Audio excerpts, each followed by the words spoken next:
წყინმალე აღდგომა თითოეული ქრისტიანისთვის უდიდესი დღესასწაულია, რომელსაც ყოველთვის განსაკუთრებული სიხარულით ველოდებით მთელი წლის განმავლობაში.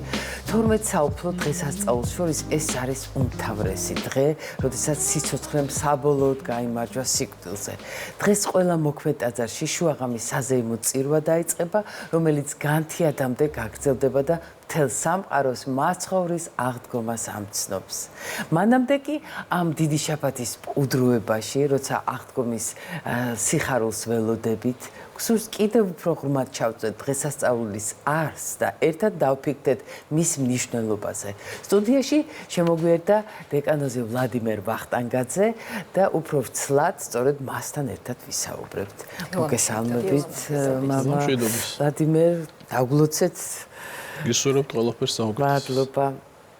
აი, მამა ვლადიმერ, აღდგომა არის დღესასწაულთა დღესასწაული, ხო? ესე ველოდებით მთელი წლის მანძილზე, განმავლობაში და სულ როდის დადგება ის დღე, ის წუთები, როდესაც ჩვენ ვიწვით ამ საოცარ სიტყვებს, ქრისტე აღსდგა და ახლა მინდა ვისაუბროთ იმაზე, თუ აი რა მნიშვნელობა აქვს და რა დატვირთვა აღდგომის ამ ბრწყინვალე დღესასწაულს მთელი ქრისტიანული სამყაროსთვის.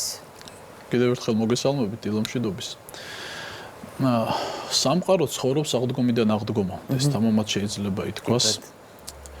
აღდგომა არის ყველაფერი ადამიანისათვის.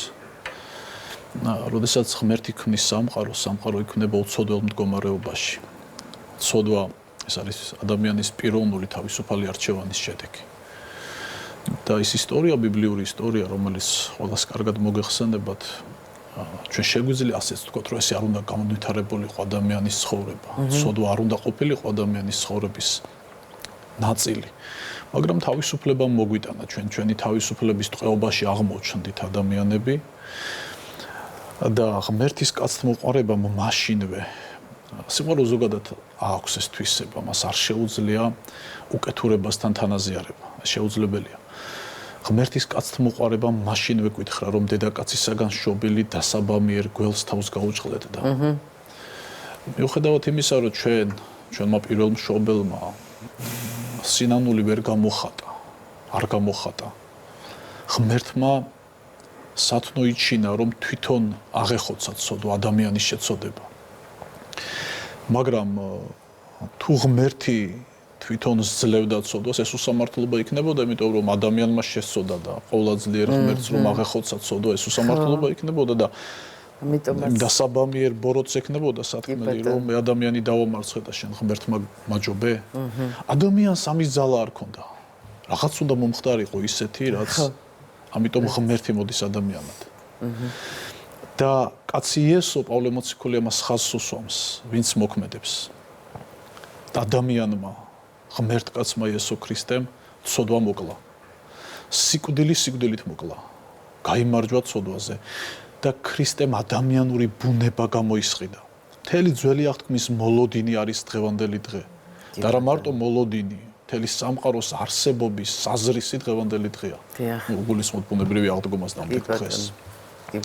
ამიტომ აღდგომიდან აღდგომამდე ცხოვრობს ადამიანი, აღდგომიდან აღდგომამდე ცხოვრობს ქრისტეს ეკლესია და ადამიანური აზრი, ქრისტიანული საზრისი უკავშირდება სწორედ ქრისტეს აღდგომას, იმ აღდგომას, რომლის მონაწილეც ჩვენ ვართ, ჩვენი ბუნება მონაწილეა და ჩვენ ვერით უკვე თითოეული ჩვენგანის აღდგომას. ქრისტეს ეკლესიის მოლოდინი ეს არის საყოველთაო აღდგომა. დღეს დიდი შაბათია, იდუმილის და მოლოდინის დღე არის. როგორ ამ დღის ხო ეს შუალედური მდგომარეობა რამდენად მნიშვნელოვანია ეკლესიისთვის, თითოეული მართლმადიდებლისთვის, როგორ უნდა გავატაროთ ეს დღე, თან არის მძიმე მარხვის ხო მძიმე მარხვის ბოლო დღეა და აი ხო ხორცით ქრისტე სამარხშია, ხოლო სული ჯოჯოხში რა ხდება ამ დროს უხილავ სამყაროში. აი ეს არის ერთ-ერთი ძალიან ისეთი იდუმალი დღე. შაბათი. შაბათი უქმობას ნიშნავს. ძველ აღთქმაში, ძველ რჯულში მოყოლებული 60-დან შაბათის უქმობის მცნება, შაბათის სიწმინდის მცნება იყო გამორჩეული და განსაკუთრებული. ძველი აღთქმის რჯულს თუ გადავხედავთ, ნახავთ რომ შაბათი გამორჩეულია. იმზომად გამორჩეული იყო რომ ძველი აღთქმის ადამიანები, განსაკუთრებით ბოლო საუკუნეებში შაბათს საერთოდ არაფერს იქმოდნენ. გახსოვთ სახარებიდან რომ მაცხოვრს აყვედრიან რომ შაბათს რატომ გამკურდა. რატო გამკურდა შაბათს ხო ეს არის ადამიანებმა პრეტენზია გამოუცხადეს რასაც. აბსოლუტური უქმობა იყო. და შაბათის უქმობა, შაბათის სიწმინდე არც დახსნილა. შაბათი დღესაც წმინდა დღეა, უქმობის დღე არის. მაგრამ აი ეს შაბათი, ეს ერთადერთი შაბათი სადაც სიახლეა სამყაროში. ნიჩემ თქვა თავის დროზე ღმერთი მოკდა, მაგრამ იქ სხვა გაგება ჰქონდა და მე ვიღაცებმა კიდე სხვანაირად გაიგეს. მაგრამ აი ეს არის დღე, როცა ღმერთი სამარეში დადებული ადამიანური ბუნებით, მისი ღვთაებრივი ბუნება უნებელია, ბუნებრივია და ეს არის დღე სიცოცხლის დასაბამიერი. ქრისტე ადამიანური სულით ჩადის ჯოჯოხეთში. ჯოჯოხეთი წარმოსტყვენვა, წარმოაცალიერა. ალბათ გინახავთ ტაძარში ცენტრალურ ნაწილში დევს ხატი ყოველთვის. კი ბატონო. ეს არ არის აღდგომის ხატი, სადაც აღმდგარი ღმერთია, არა. ეს არის ჯოჯოხეთის წარმოცალიერების სცენა. იმიტომ რომ თავისუფლება, ქრისტეს მიერი თავისუფლება და პირველ ყოვლისა ცოდვისაგან განთავისუფლება იწყება შაბათს. ქრისტე ამ დღეს ჩავიდა ჯოჯოხეთში. და ძველი აღთქმის მართალნი, სხვადასხვა შეხედულება ამასთან დაკავშირებით ძველი აღთქმის მართალნი, ყველანი თუ როგორც იყო, მაგრამ მიჩნეულია მაინც რომ ძველი აღთქმის მართალნი და ის ადამიანები ვინც იქ ირწმუნეს ქრისტე როგორც იმედი, როგორც ღმერთი, რომელმაც სამყარო იხსნა. ყველანაირი ღირსებისაგან წარმოაცალიერა ქრისტემ ჯოჯოხეთი. ჩვენი თავისუფლების დღე არის შაბათი, მაგრამ მეორე მხრივ სამყარო გაჩერებულია. აი ჭეშმარიტი უქმობა მაშინ არის. აი ჭეშმარიტად არსი შაბათმა ამ დღეს შეიძინა. თითქოს სამყარო გაჩერდა, არაფრობის ჟამია. მდუმარება, სრული მდუმარება სამყაროში რაღაცას ისეთ ზელის ქმნილი სამყარო, რაც არ ყოფილა. და ეს ერთდროულად იმედი, მოლოდინი, სიყვარული, ნუგეში, ყველაფერი ერთად გარინდულია სამყარო. გარინდულია და ელოდება. დაიწყება ის, რაც უნდა დაიწყოს. იური ცეცხლის გადმოსვლას ჩვენ ყველანი ველოდებით, გარინდული გასუსულები და არ ვიცი, აი როგორ უნდა, კი აი სწორად გვეუბნებით, აი რაღაცაერთ ალბათ ჩვენც ესევე დამშვიდეთ და გარინდულად და ღვთის დღევანდელი დღე არის აბსოლუტური იმედის დღე. ეს არის ის დღე, ის წუთების მომენტი, სადაც ნატამალი უიმედობის არ არსებობს. არავისში, ადამიანურ ბუნებაში და არა მარტო ადამიანურ ბუნებაში, სამყაროში. დღეს სამყარო სრულად არის ავსებული იმედით. ამას პიროვნულ არჩევანში, როგორ მიიღებს თითოეული ადამიანი, ეს მისი საქმეა და მისი პიროვნების არჩევანია, მაგრამ სამყარო გრძნობს იმ სიყვარულს, რომლითაც ღმერთმა ის შეიყვარა. მიუხედავად იმისა, რომ ის დაცემული იყო და ღმერთის კაცთმოყვარება, ღმერთი ხო აბსოლუტური სიყვარულია. ვერაფერი მოუძებნა ადამიანმა, ადამიანურში ეთქვა და თქვა ბოლოს, რომ სიყვარულია უმისი სახელი. თუ შეიძლება ღმერთს საერთოდ სახელი ჰქონდეს. და აი ამ და სიყვარული ეს არის განცდა, მდგომარეობა, რომელსაც ვერც გონება მიწვდება სრულად და ვერც ადამიანის ბაგედაენა ვერ იტყვის. მამა ვლადიმერ, მე მაინტერესებს, როდესაც თქვათ აღნიშნავთ ჩვენ ტრადიციულად აღდგომას, ყოველთვის წითელ კვერცხებთან, სააღდგომო პასკებთან, ჯეჯილთან, რაღაც ერთგვარ რიტუალთან ასოცირდება. ხო, ყველა მართლმადიდებლისთვის ეს დღესასწაული და თქვენი რჩევა მაინტერესებს და თქვენი აზრი იმასთან დაკავშირებით, როგორ შეიძლება რომ არა მხოლოდ ეს ფორმალური და რიტუალური სუფრის სახე ჰქონდეს ამ დღესასწაულს ჩვენთვის, არამედ ამ სიღრმეს რომ ჩასწვდეს ადამიანი, რა უნდა გააკეთოს იმისთვის. იმიტომ რომ მაგაში დევს ღრმა თეოლოგიური აზრი. ეს არის ყველაზე მნიშვნელოვანი რაც არის ამ ყველაფერში, აი ამ სიღრმემდე როგორ უნდა მივიდეს, რა გზა უნდა გაიაროს. და არ იყოს ეს მარტო შენ გინდა იკითხვა, არ იყოს ეს მარტო პასკა და კვერცხი. ხო, რა კავშირი. უფრო მეტიც. საერთოდ ცოტა არ იყოს ახლა უცნაური იქნება ალბათ მსმენელისათვისაც და შესაძლოა თქვენთვისაც რასაც ვიტყვი, მაგრამ კავშირი არ აქვს წითელ კვერცხს აღდგომასთან. მიუხედავად იმისა, რომ მე პირადად ძალიან მიყვარს, თუ ენდრო შერეულია მით უმეტეს, მაგრამ ახლა ჩვენ რა გვიყვარს ეს ერთია. უფრო მეტიც.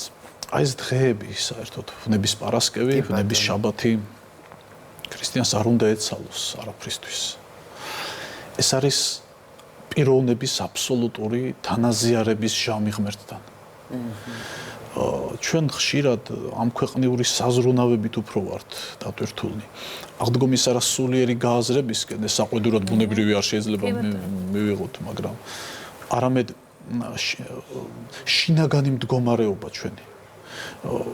შეუძლებელია თუ ქრისტიანი სრულად თანამონაწილეობს ღვთისმსახურების ყოველდღიურობაში, რომელიც უკავშირდება მოყოლებული უკანასკნელ დღეებს, ვნების კვირეულისა, ფიზიკურად ვერ დარჩება დრო ფუსფუსისათვის.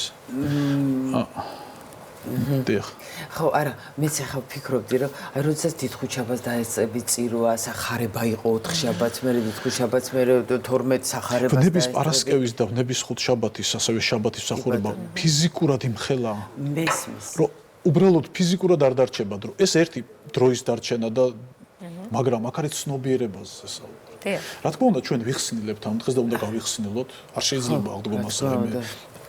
ამითაც უნდა გამოვხატოთ ჩვენი დამოკიდებულება, რომ დასრულდა ტირილის ჟამი, დასრულდა ტკივილის დრო და საყოველთაო სიხარული და სიხარული ხორცითაც უნდა გამოვიდეს. მაგრამ ნუ ახლა მით უფრო ქართველებმა ეს ცოტა და მაგას ვამბობ, როდესაც გარდამოხსნის რიტუალს დაესწრები და მოდიხარ, მე რაღაცა დგება ისეთით, რომ როცა შეგიძლია უკვე იზრუნო იმაზე, იმიტომ რომ მეორე დღეს როგორც თქვენ აღნიშნეთ, შაბათი დიდი იმედის დღეა და აი მაშინ შეგიძლია ვთქვათ რაღაცა კვერცხები მოხარშო, ხო მაინც ასე თუ ისე რაღაცა ტრადიციაა და რაღაცაერად ეს ძალიან ეს გვიანდელი ტრადიციაა, გითხრათ სიმართლე. კიდე ერთხელ მინდა გითხრათ, არ გამიგოთ ისე თითქოს მე ეუბნებოდეთ რომ ეს არა, მაგრამ დღესასწაულის არსთან კავშირი არ აქვს.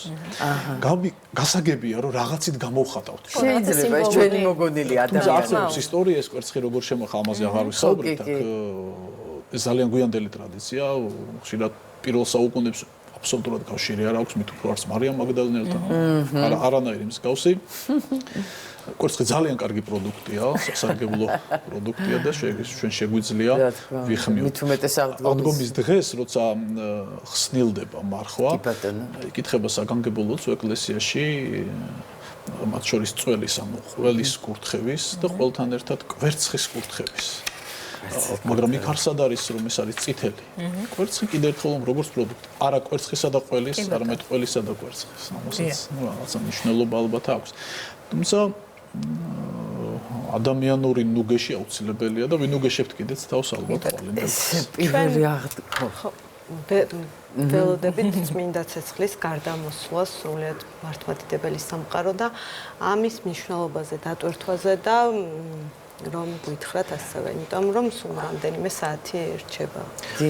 მე ისე უნდა დავბრუნდე უკან, რაზეც საუბრობდით.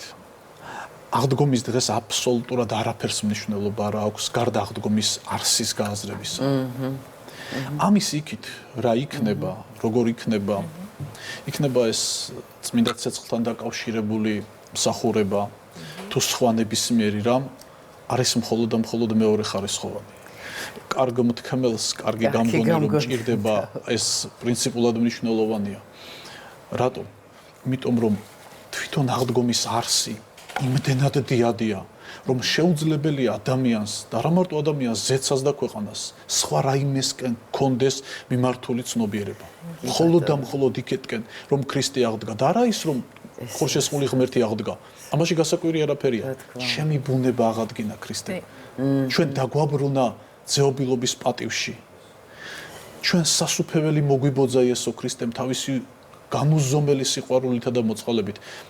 რა მდგომარეობაშიც იყვნენ ჩვენი პირველმშობელნი. ჩვენ იმაზე უფრო მეტ სიხარულში დაგვაბრუნა იესო ქრისტემ. აღდგომის მთელი არსი ეს გახლავთ. ძვირფასო მეგობრებო, ამდენად ყველაფერი დანარჩენი. იმიტომ ეკლესიას ლიტურგიკული მსახურება აქვს, იგივე ცეცხლის მსახურება, რომელსაც თქვენ ბრძანეთ და ნებისმიერი მსახურება, რაც წმინდა ეკლესიაში სრულდება წმინდა და წმინდათა წმინდა. და ეს ყველაფერი მიმართულია ერთი კონკრეტული წერტილისაკენ, ადამიანის აზროვნება მიმართოს, რომ ჩვენ ძეობილობის პატივში ქრისტემ აღგვადგინა და ჩვენი ადამიანური ბუნება 40 დღის მერე თან აღამაღლა მამის წიაღში. ეს არის ყველაფერი. აი ამას ვაცნობიერებთ, ამას აღვიქვამ და იმ დილით უკვე აი განთიადისას როცა ითქმება ეს საოცარი სიტყვები ქრისტე აღდგა, მართლა საოცარი სიხარული გადმოდის, ავიცე, საოცარი შეგრძნება, ფიზიკური მდგომარეობა იცვლება ადამიანის და მე მაინც აი როგორ უნდა შევინარჩუნოთ ეს სიხარული, აი ეს განცდა წლის მანძილზე რომ ისე ვიყო, თქვათ აი ესეთი გახარებულები, აი ასე გჯეროდეს ამ აღდგომის ყველაფრის ის რაც ღმერთმა უფალმა გვიბოძა, როგორ უნდა გავაგრძელოთ ხო? დიდი შეკითხვაა, ფართო შეკითხვაა. ზეგან მოგახსენებდით, რომ ისრაელში ძველი აღთქმის ეკლესიაში არსებობდა შაბათის სიწმინდის ტრადიცია. გავიმეორებ, შაბათი დღესაც წმინდა დღეა. ბუნებრივია, განისვანა ღმერთმა ყოვლისაგან საქმისათვის ისა. Დამდენად ეს დღე საღმრთო ცნობიერებით აღსებულობის დღე არის, მაგრამ ამაზე მეტია. ეს უქმობაა მსგავსად იმისა, რომ თქვათ ძველ აღთქმაში ადამიანები ღმერთს უძღვნიდნენ. მაგრამ ამაზე დიდი რამ მოხდა, ღმერთმა გამოგვიხსნა. ამიტომ აღდგომის აზროვნებაში შევიდა კაცობრიობა. ყოველი კვირა დღე უკავშირდება სწორედ აღდგომას. რუსულ ენაში კარგად არის შემორჩენილი კვირის სახელდება, სწორედ აღდგომას უკავშირდება. კვირიოს ბერძნულიდან მოდის სიტყვა და კვირა მე ქართული ფორმა ამისი რაც უფალს ბატონს ნიშნავს და ბატონის უფლის დღე. შესაბამისად ყოველი კვირა ეკლესიაში არის აღდგომის ტოლი დღე. ეკლესია ჩვენ ყოველ კვირეულად გვახსენებს იმას, რომ ამ დღეს ქრისტე აღდგა და აღდგომის ცნობიერებაში შეყავს ადამიანის გონი. და თუკი ჩვენ ვამბობდით, რომ აღდგომიდან აღდგომამდე ცხოვრობს ეკლესია, აღდგომიდან აღდგომამდე ცხოვრობთ ქრისტიანები, ჩვენ შეგვიძლია დავავიწროვოთ და ვთქვათ, რომ კვირიდან კვირამდე და ჩვენ ისევ შევდივართ კვირის ცნობიერებაში. ამიტომ მოუკლებელი ფიქრი და იმედიანი ფიქრი. ჩვენ გადარჩენილები ვართ, ჩვენ ღმერთმა გამოგვიხსნა, ცოდვა მოკლულია. ცოდვა მოკვდა ვნება როცა მოხდა ქრისტესი ჯვარზე, ქრისტემ როცა მისი წმინდა და უმანკო სისხლი დაანთია კაცობრიობისათვის, იქ ცოდვა მოკვდა. ჩვენ ბედნიერნი ვართ, ვინც ქრისტეს შევრდომილნი ვართ, ვინც ქრისტეს ეკლესიის წიაღში ვართ და ეს აზროვნება ეკლესიაში მუდმივად ცოცხალია. ჩვენი მყოფობა ეკლესიის სისავსეში არის განმაპირობებელი იმისა, აი რასაც თქვენ ბრძანებდით, რომ ჩვენს აზროვნებაში არასოდეს განქარდეს აღდგომის სიხარული. წელს საქართველოს პირველად ხვდება ჩვენი სულიერი მამის ილია მეფრის გარეშე. რა თქმა უნდა, მთელი საქართველოს გლოვობს, გვაქვს უდიდესი სევდა და აღდგომაც ხო ეს სევდა როგორ უნდა გადავაქციოთ იმ იმედად, რასაც თავად ჩვენი პატრიარქი სულ გვეუბნებოდა და როგორი იყო მისი, ესე ვთქვათ, ეს აღდგომო სამზადისი და თქვენი და მისი ურთიერთობაც თუ შეგიძლიათ რომ გაიხსენოთ. ზეგან საუბრობდით ეთერში შემოსვლამდე, რომ მისი უწმინდესობა და უნეტარესობა ილია მეორე იყო ძალიან სოციალური ადამიანი. ძალიან მეუხერხულება ახლა მე ვისაუბრო პიროვნულ ურთიერთობებზე, იმიტომ რომ უამრავი ადამიანი გაიხსენებს იმაზე გაცილებით მეც, ვიდრე მე ახლა უნდა ვთქვა. სასულიერო პირები, საერო პირები, მაგრამ ყველას რაიმე აქვს სახსოვარი.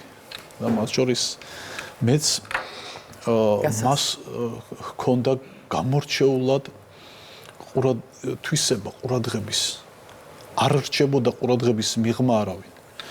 სულ პატარა ბავშვები ვიყავით, ეს გეუბნებით 90-იან წლებს, ჩვენ ხმაწვილ კაცები ვიყავით და აი ერთად მაგალითად გაგვიფურჩქნია ვარდი, გვასწავლიდა როგორ უნდა ეს ზედმეტი რა უნდა მოაცილო. ძაღლები ყავდა ხოლმე ხშირად საფუძვერქოში და თქვათ აი შეიძლება გამახსენდეს მაგალითად ბოდიშვიხდი ალბათ, მაგრამ რაღაც ისეთი შენ შარვალი არა გაქვს თქვა და გვაჩუქებდა და დღესაც მოქვს არა და გქონდა რაღაც. აი ესეთი ამჩნევდა ამ ყველაფერს. იცით როგორი იყო? ძალიან დაკვირვებული ყველაფერთან. ძალიან. კიდევ მეუხერხულება იმდენი ადამიანია და იმდენი აქვს გასახსენები, ხომ მე რა უნდა გავიხსენ და რაღაც ესეთ წვრილ დეტალებს ჯასტიკაროსნები ვიყავით, ვიღლებოდით ხოლმე, მას შეეძლო აი მდგარიყო მთელი მსახურება ისე რომ ფეხი არ მოეცვალა. ეს იყო ლიტურგიკული ადამიანი, რომელსაც ლოცვა და მსახურება ძალიან უყვარდა. არასოდეს ერთხელ ბრძანა ასეთი რამ ახალი ხელდასხმული ვიყავი, პატრიარქად ახალი არჩეული და ერთ-ერთ ადამიანს მაშინდელი უშიშროების სამსახურიდან უთქვამს, რომ თქვენი გამოჩენა უნდა იყოსო დღესასწაული და მას უნდოდაო რომ ხშირად არ გამოჩენილიყავი ხალხში და იშვიათად ვენახე საზოგადოებას.